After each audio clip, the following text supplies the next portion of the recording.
বুধ রাশি পরিবর্তন করছে জুন মাসের 6 তারিখে 22 তারিখ পর্যন্ত অবস্থান করবে নিজের রাশি মিথুন রাশিতে।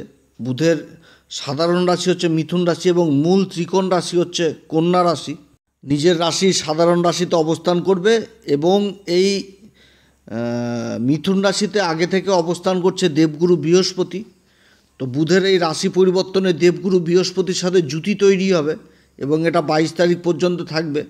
আবার মাঝখানে সূর্যও রাশি পরিবর্তন করে এখানটাতে প্রবেশ করবে 15 তারিখে। 7 দিনের মতন সূর্য, বুধ, দেবগুরু বৃহস্পতি একসাথে অবস্থান করবে। তো এই যে পরিবর্তন, বুধের পরিবর্তন হচ্ছে, এর কী প্রভাব মীন রাশির উপর পড়বে এই বিষয়ে আজকে আলোচনা করব। মীন রাশি 7.5 চলছে, রাশির উপর শনির অবস্থান এবং দ্বাদশ ঘরে রাহুর অবস্থান, আর রাশির অধিপতি চতুর্থ ঘরে অবস্থান। তো যাই হোক, মীন রাশি এই বুধের এই গোচরে কোন দিক থেকে লাভবান, কোন দিক থেকে আবার সাবধানে থাকতে হবে এবং কোন বিশেষ উপাচার করতে হবে এই সময়কালে, এই সম্পর্কেই তুলে ধরব। তো অনুষ্ঠানটি এগিয়ে নিয়ে যাওয়ার পূর্বে সমস্ত দর্শক বন্ধুদের নমস্কার জানাচ্ছি এবং তার সাথে বলবো, যারা বহুদিন ধরে আমাদের অনুষ্ঠান দেখছেন এখনও পর্যন্ত সাবস্ক্রাইব করেননি অবশ্যই করবেন। এই চ্যানেলের সঙ্গে থাকুন, মীন রাশি সম্পর্কিত বহু ভিডিও এই চ্যানেলে পাবেন। তবে এটাও বিশেষভাবে মনে রাখবেন, আমি কোনো রকমভাবে কোনো দর্শককে প্রভাবিত করছি না। এটা গ্রহের গোচরের উপরই আলোচনা করা হচ্ছে, কারো কোনো রকম ব্যক্তিগত কুষ্টি ধরে আলোচনা নয়। আর এর ফল আপনারা চন্দ্র রাশি অনুসারে দেখবেন কিংবা নাম রাশি অনুসারে দেখবেন। মীন রাশির ক্ষেত্রে কেন্দ্রের যে ঘর, কেন্দ্রের 4টি ঘর, রাশি চতুর্থ ঘর, সপ্তম ঘর এবং দশম ঘর, এই 4টি ঘরেই দেবগুরু বৃহস্পতি আর বুধের মধ্যে বন্টন। 2টি ঘর দেবগুরু বৃহস্পতির আর 2টি ঘর হচ্ছে বুধের। বুধ হচ্ছে মীন রাশির ক্ষেত্রে চতুর্থ ঘর, যেটা সুখের ঘর, এবং সপ্তম ঘরের অধিপতি। এই 2টি ঘরের অধিপতি বুধ। এবার বুধ চতুর্থ ঘরে দেবগুরু বৃহস্পতি, দেবগুরু বৃহস্পতি হচ্ছে মীন রাশির অধিপতি। তো দেবগুরু বৃহস্পতির সাথেই জুতি তৈরি করছে, অর্থাৎ কেন্দ্রের অধিপতি কেন্দ্রে দেবগুরু বৃহস্পতির সাথে অবস্থান করছে। এবং সবথেকে বড় জিনিসটা হচ্ছে যে কেন্দ্রাধিপতির দোষও কেটে যাচ্ছে এই সময়, অর্থাৎ যে সম ব্যবহারটা ছিল সেই সম ব্যবহারটা উঠে যাচ্ছে। মীন রাশির ক্ষেত্রে বুধের এই পরিবর্তন প্রচণ্ড গুরুত্বপূর্ণ পরিবর্তন হতে যাচ্ছে। অনেক দিক থেকে এই সময়কালে ভালো জিনিস ঘটতে থাকবে বুধের এই পরিবর্তনে। যদিও খুবই সামান্য দিনের বুধের পরিবর্তন হয়, কিন্তু এর প্রভাব চটজলদি হয় এবং প্রভাব কিন্তু যথেষ্ট থাকে। বুধ হচ্ছে কি বাণীর কারক, বাণীর কারক, ব্যবসার কারক, চতুরতার কারক, ম্যানেজমেন্টের কারক। জন্মকুষ্ঠিতে যাদের বুধ ভালো অবস্থায় থাকে, যুক্তিবোধ খুব ভালো হয়, বিশ্লেষণ করার ক্ষমতা খুব ভালো হয়, স্মরণশক্তি খুব ভালো হয়, ম্যানেজমেন্ট যথেষ্ট করতে পারে, নিজের কথার দ্বারা সামনের ব্যক্তিকে যথেষ্ট প্রভাবিত করতে পারে। এবং নিজের রাশিতে যখন কেন্দ্রে অবস্থান করে তো ভদ্র নামক পঞ্চমহাপুরুষ রাজযোগ তৈরি করে। তো বুধের এই পরিবর্তন হচ্ছে মীন রাশির ক্ষেত্রে চতুর্থ ঘরে, যেটা নিজের রাশি, এই ঘরে কিন্তু ভদ্র নামক পঞ্চমহাপুরুষ রাজযোগ তৈরি করেছে এই মীন রাশির ক্ষেত্রে। এবং বুধ যদি কারো জন্মগোষ্ঠীতে আবার খুব খারাপ হয়, তখন কী হবে, যে যুক্তিতর্ক করবে, বাচালের মতন কথা বলবে, মিথ্যা কথা বলবে, মিথ্যা এমনভাবে কথা বলবে সেটাকে সত্যি মনে করাবে, আবার সন্দেহ করবে, দাঁতের সমস্যা হবে, তারপরে আবার ত্বকেরও সমস্যা হবে বুধ যদি খুব খারাপ অবস্থায় থাকে। তো বুধের অবস্থান যথেষ্ট ভালো, দেবগুরু বৃহস্পতির সাথে চতুর্থ ঘরে অবস্থান। চতুর্থ ঘরে দেবগুরু বৃহস্পতি অবস্থান করছে এখন মৃগশিরা নক্ষত্রে। দেবগুরু বৃহস্পতি আবার 14 তারিখে নক্ষত্র পরিবর্তন করবে, তখন চলে আসবে আবার আদ্রা নক্ষত্রে। তো বুধ তার এই গোচরটি 3টি নক্ষত্রের উপর দিয়ে করবে। যে মুহূর্তে বুধ রাশি পরিবর্তন করবে, বুধ তো আগে ছিল বিষ রাশিতে, যেটা হচ্ছে পরম মিত্র শুক্রের রাশি, যেটা হচ্ছে মীন রাশির ক্ষেত্রে 3য় ঘর। তো এই 3য় ঘর থেকে যখন বেরিয়ে আসবে, তখন যে নক্ষত্রে থাকছে সেটা কিন্তু মৃগশিরা নক্ষত্র। মৃগশিরা নক্ষত্রের অধিপতি হচ্ছে মঙ্গল। তো এই নক্ষত্রে অবস্থান করবে 6 তারিখ থেকে 9 তারিখ পর্যন্ত, আর 10 তারিখ থেকে অবস্থান করবে 16 তারিখ পর্যন্ত আদ্রা নক্ষত্রে, যেটা হচ্ছে রাহুর নক্ষত্র। এবং 17 তারিখ থেকে 22 তারিখ পর্যন্ত অবস্থান করবে পুনর্বসু নক্ষত্র, যেটা হচ্ছে দেবগুরু বৃহস্পতির নক্ষত্র।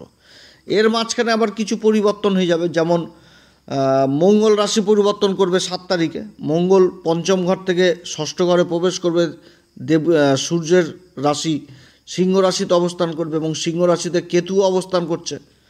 তো মঙ্গল কেতুর জুতি তৈরি হবে ষষ্ঠ ঘরে। আবার সূর্যও রাশি পরিবর্তন করবে। 15 তারিখে সূর্য চলে আসবে এই চতুর্থ ঘরে। এখানটাতে সূর্য, বুধ, দেবগুরু, বৃহস্পতি 7 দিন জ্যোতি অবস্থায় থাকবে। আর 31শে মে তো শুক্রদেব রাশি পরিবর্তন করলো, তার উচ্চ ঘর থেকে বেরিয়ে চলে আসলো দ্বিতীয় ঘর, ধনসম্পত্তির ঘরে শুক্রের অবস্থান। মীন রাশির ক্ষেত্রে বুধের এই পরিবর্তন, দেবগুরু বৃহস্পতির সাথে যে অবস্থান, এবং 6 তারিখ থেকে 9 তারিখ পর্যন্ত মৃগশিরা নক্ষত্রে থাকবে, এবং এই সময় দেবগুরু বৃহস্পতিও কিন্তু মৃগশিরা নক্ষত্রে থাকছে। দুটি গ্রহের জ্যোতি এবং কর্মের ঘরে দৃষ্টি, সপ্তম দৃষ্টি পড়ছে। বুধের তো একটি দৃষ্টি, তো দেবগুরু বৃহস্পতির সাথে যে মিলিত দৃষ্টিটা পড়ছে সেটা কিন্তু সপ্তম ঘর, মানে সপ্তম দৃষ্টিটা কর্মের ঘরে পড়ছে। তো কর্মের ঘরকে বিশেষভাবে প্রভাবিত করবে, এবং যেহেতু দেবগুরু বৃহস্পতির সাথে জ্যোতি তৈরি হয়েছে, তো এই জ্যোতির দৃষ্টি যেখানে যেখানে পড়বে সেই ঘরগুলো কিন্তু বিশেষভাবে প্রভাবিত হবে, কারণ গ্রহ তো জ্যোতির মধ্যে রয়েছে। অষ্টম ঘরকে প্রভাবিত করবে এবং দ্বাদশ ঘরকেও বিশেষভাবে প্রভাবিত করবে।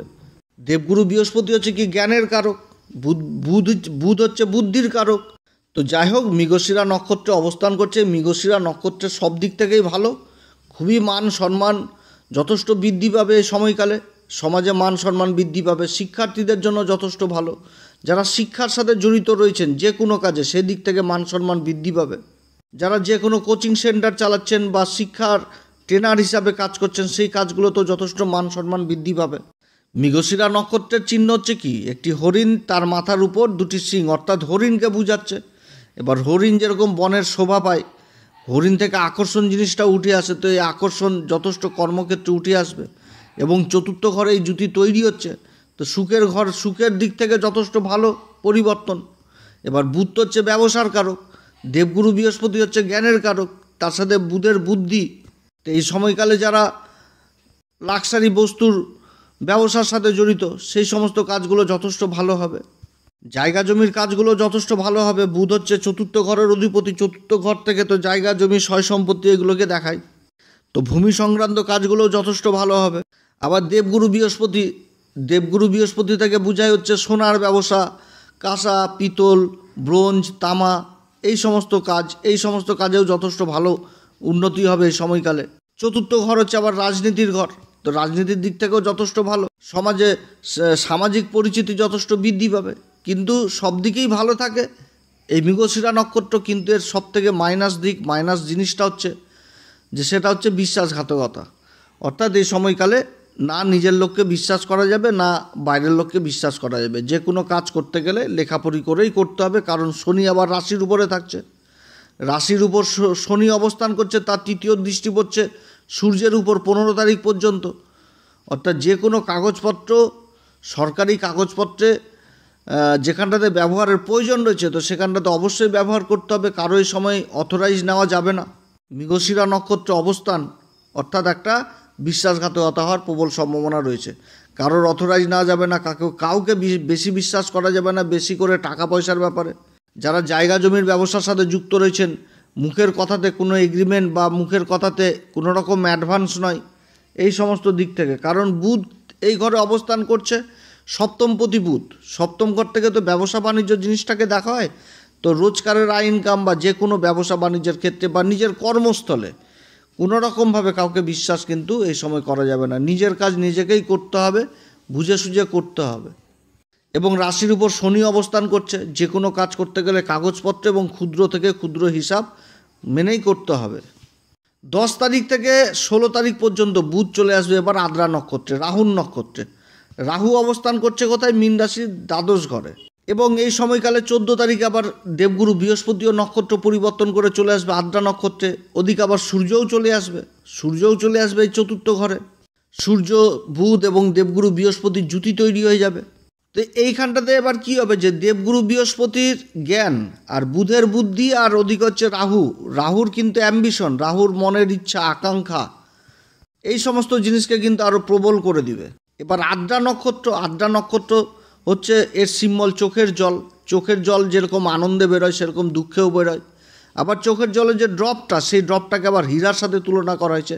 অর্থাৎ একটা খোঁজ জিনিস উঠে আসছে, যে কেউ কোনো কাজের সাথে যুক্ত রয়েছেন যেখানেতে খোঁজ জিনিসটা উঠে আসে, এই সমস্ত কাজে যথেষ্ট সফলতা রয়েছে। এবং দেবগুরু বৃহস্পতির তো জ্ঞানের কারক, জ্ঞানের আলোয় তো মানে অজ্ঞানতার অন্ধকার দূর হয়। তো এই সময়কালে যারা শিক্ষার সাথে জড়িত রয়েছেন, কোনো বিষয়ের উপর গভীর রিসার্চ করছেন, কিংবা কোনো গবেষণা করছেন কোনো বিষয়ের উপর, এই সমস্ত দিক থেকে আবার সফলতা হওয়ার সম্ভাবনা এই সময় থাকছে। কিংবা গোয়েন্দাগিরি কাজ করছেন বা মনোবিজ্ঞানী হিসাবে কাজ করছেন, এই সমস্ত কাজের দিকেও যথেষ্ট উন্নতির যোগ রয়েছে। যারা প্রযুক্তি বিজ্ঞানের সাথে যুক্ত রয়েছেন, সফটওয়্যারের কাজের সাথে যুক্ত রয়েছেন, ইলেকট্রিকের কাজের সাথে যুক্ত রয়েছেন, এই সমস্ত কাজে বিশেষ উন্নতির যোগ রয়েছে। রাহু অবস্থান করছে দ্বাদশ ঘরে, অর্থাৎ এই সময়কালে কোনো বিদেশি কোম্পানির সাথে বা কোনো বিদেশি প্রজেক্টের জন্য যারা বিশেষভাবে অপেক্ষা করছিলেন, সেই সময় কিন্তু এই সময় যথেষ্ট ভালো সময়, প্রজেক্ট লাভ করার ভালো সময়। যারা কোনো বিদেশি কোম্পানিতে কাজের চেষ্টা করছেন তাদের লাভ হবে। যারা কোনো বড় বড় টেন্ডারের সাথে যুক্ত ছিলেন, সেই রকম টেন্ডার যেটাতে ভূত ভবিষ্যৎ নির্ভর করবে, এরকম কাজগুলো হবে। যোগাযোগ ব্যবস্থার ব্যাপক উন্নতি হবে। বিদেশে যাওয়ার যারা চেষ্টা করছেন কর্মসূত্রে, তাদের কাজগুলো হবে।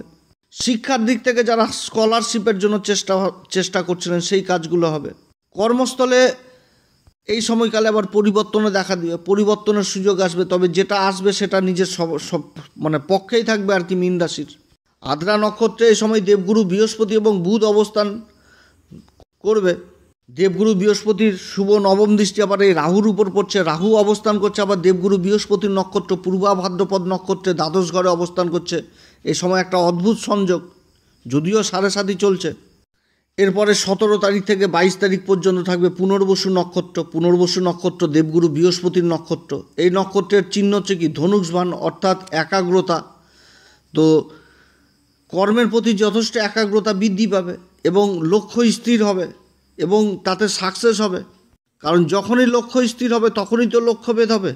তো দেবগুরু বৃহস্পতির জ্ঞানের আলো এবং বুধের বুদ্ধি ম্যানেজমেন্ট ক্ষমতার দ্বারা কর্মস্থলে বিশেষ প্রসিদ্ধি লাভ করবে এই সময় এই মীন রাশি। এবং যারা সরকারি কিংবা বেসরকারি কর্মের চেষ্টা করছিলেন, তাদের কর্মলাভের সম্ভাবনা থাকছে। যারা ব্যবসা বাণিজ্যের সাথে যুক্ত রয়েছেন, তাদের ব্যবসা বাণিজ্যে বিশেষ উন্নতির যোগ রয়েছে। কারণ কর্মের ঘরে একসাথে 3টি গ্রহের দৃষ্টি থাকছে। বুধ পুনর্বসু নক্ষত্র অবস্থান করছে দেবগুরু বৃহস্পতির নক্ষত্রে। তো বুধের এই পরিবর্তন অল্প কয়েকদিনের জন্য হলেও মীন রাশির ক্ষেত্রে সত্যি কথা বলতে খুব ভালো পরিবর্তন হতে যাচ্ছে। তো যাই হোক, আমি তো আলোচনা করলাম, সবার জন্মছকেই যে গ্রহের অবস্থান সমান থাকবে সেটাও না। যাদের জন্মকুষ্ঠিতে গ্রহের অবস্থান খারাপ রয়েছে, তারা অবশ্যই কোনো ভালো জ্যোতিষীয় পরামর্শ নেবেন। সময় যথেষ্ট ভালো সময় মীন রাশির। এই সময়কালে অবশ্যই যারা গুরুর দীক্ষা নেননি, অবশ্যই গুরুর দীক্ষা নেবেন। হনুমান চল্লিশা, বজ্রংবাণ, শ্রীরাম সীতার প্রণাম মন্ত্র সহকারে পাঠ করবেন। মন্দিরে পূজারীদের 5 ছুঁয়ে আশীর্বাদ নেবেন। 5 রকম ফল দক্ষিণা দিবেন। তার সাথে যে আসনে বসে পূজা করেন সেই রকম পশমের আসন, দোরগা অবশ্যই মন্দিরকে গিফট করবেন পূজারীকে। সূর্যদেবকে অবশ্যই অর্ঘ্য দিবেন এবং যে কোনো কাজ করতে গেলে পিতার আশীর্বাদ, মাতার আশীর্বাদ অবশ্যই নেবেন।